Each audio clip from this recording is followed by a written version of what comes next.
Hi guys, welcome to the channel. In today's video, I'm going to show you in which countries YouTube Create is available. So before getting into this video, must subscribe to our YouTube channel and click on the bell icon. So the first step you simply need to do is to open any browser and search YouTube Create variable countries and hit enter.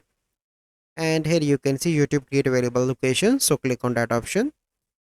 And here you can see that YouTube Create is available to download in the countries regions listed below.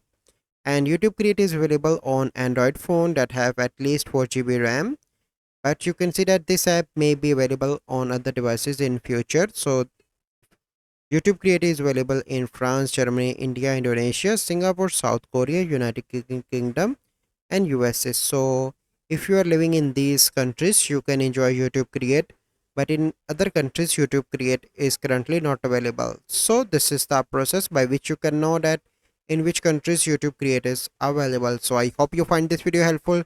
If you find this video helpful, must like this video, subscribe to our YouTube channel for future videos. We'll see you in the next video. Thank you. Have a good day.